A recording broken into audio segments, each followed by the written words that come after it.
بسم اللہ الرحمن الرحیم۔ قربانی کس پر واجب ہے؟ قربانی کا نصاب کیا ہے؟ اچھی طرح سمجھیں۔ قربانی کے لیے 4 شرائط ہیں۔ نمبر 1، مسلمان ہو، کافر پر قربانی واجب نہیں ہے۔ نمبر 2، عاقل بالغ ہو، بچے پر قربانی واجب نہیں ہے۔ نمبر 3، مقیم ہو، مسافر پر قربانی واجب نہیں ہے۔ نمبر 4، مالدار صاحب نصاب ہو، غریب پر قربانی واجب نہیں ہے۔ قربانی کا نصاب کیا ہے؟ قربانی کا نصاب وہی ہے جو زکوٰۃ کا نصاب ہے۔ اس میں 5 چیزیں ہیں۔ نمبر 1، 52.5 تولہ چاندی ہو یا 7.5 تولہ سونا ہو، یا اتنی رقم ہو کہ 52.5 تولہ چاندی کی قیمت بن جائے، یا اتنا تجارتی سامان ہو کہ اس کی رقم کو جوڑ کر 52.5 تولہ چاندی کے برابر قیمت بن جائے، یا اتنا ضرورت سے زائد سامان ہو کہ اس کی رقم اگر جوڑی جائے تو 52.5 تولہ چاندی کے برابر بن جائے، تو آدمی صاحب نصاب ہے، اس پر قربانی واجب ہے۔ لیکن یہاں زکوٰۃ میں اور قربانی میں یہ فرق ہے کہ زکوٰۃ کے لیے جو آپ کا مال ہے وہ خواہ چاندی کی شکل میں ہو، سونے کی شکل میں ہو، تجارت کے مال کی شکل میں ہو، یا پیسوں کی شکل میں ہو، یا ضرورت سے زائد سامان کی شکل میں ہو، اس پر حولان حول 1 سال کا گزرنا ضروری ہے۔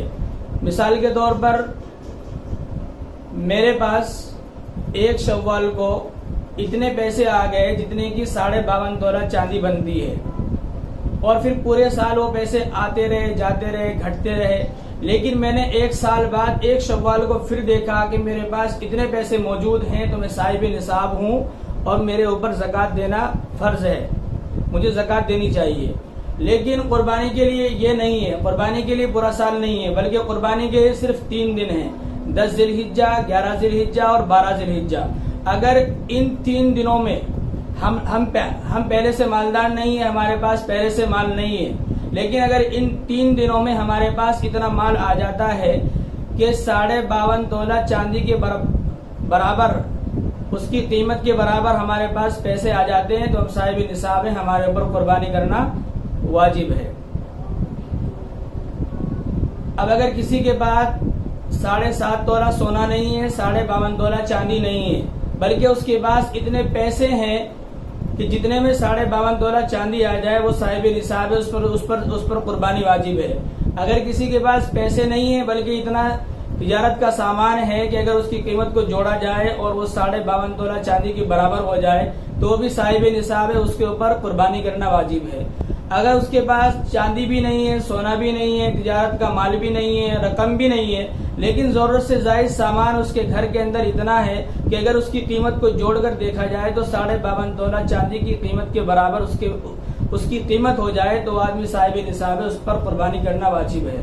لیکن اگر اس کے بعد پیسے بھی نہیں ہیں، ضرورت سے زائد سامان بھی نہیں ہے، تجارت کا مال بھی نہیں ہے، لیکن اس کے بعد تھوڑا سا سونا ہے اور تھوڑی چاندی ہے، اگر ان دونوں کی قیمت کو ملا کر دیکھا جائے تو اگر چاندی کا نصاب پورا ہو جاتا ہے، جتنی 52.5 تولہ چاندی جتنی قیمت کی آتی ہے، اگر اتنی رقم بن جاتی ہے تو آدمی صاحب نصاب ہے، اس کے اوپر قربانی کرنا واجب ہے۔ یہ تو بات ہو گئی قربانی کس پر واجب ہے اور قربانی کا نصاب کیا ہے۔ اب تیسری بات یہ ہے، ہر آدمی پوچھتا ہے کہ بھئی خاندان کے اندر 10 افراد ہیں تو کیا ایک کی قربانی سب کی طرف سے ہو جائے گی؟ نہیں ہوگی۔ وہ اس لیے کہ زکوٰۃ ہے وہ ہمارے اوپر فرض ہے، جس کے اوپر فرض ہوگی اسی کا فرض ادا ہوگا۔ نماز ہے، میرے اوپر نماز فرض ہے اور سب کے اوپر نماز فرض ہے، جو نماز پڑھے گا اس کے ذمے سے فرض ادا ہو جائے گا۔ روزہ فرض ہے، جو روزہ رکھے گا اس کے ذمے سے فرض ادا ہو جائے گا۔ اسی طرح اگر کوئی دوسرے کی نماز پڑھ لے تو ادا نہیں ہوگی، کوئی دوسرے کا روزہ رکھ لے ادا نہیں ہوگا، دوسرے کی زکوٰۃ دے دے ادا نہیں ہوگی۔ جس کے اوپر فرض ہے اسی کی طرف وہی اس کو کرے گا تب ادا ہوگی۔ اسی طرح قربانی کا مسئلہ ہے، اگر ایک خاندان کے اندر 10 افراد ہیں اور 10 کے 10 مالدار ہیں، صاحب نصاب ہیں، تو 10 کے 10 کے اوپر قربانی کرنا واجب ہے۔ اگر ان 10 میں سے ایک کرے اور وہ سمجھے کہ سب کی طرف سے جائز ہے، ایسا نہیں ہوگا، سب کو الگ الگ قربانی کرنی پڑے گی۔ اللہ تعالی ہم تمام کو عمل کرنے کی توفیق عطا فرمائے۔ وآخر دعوانا الحمدللہ رب العالمین۔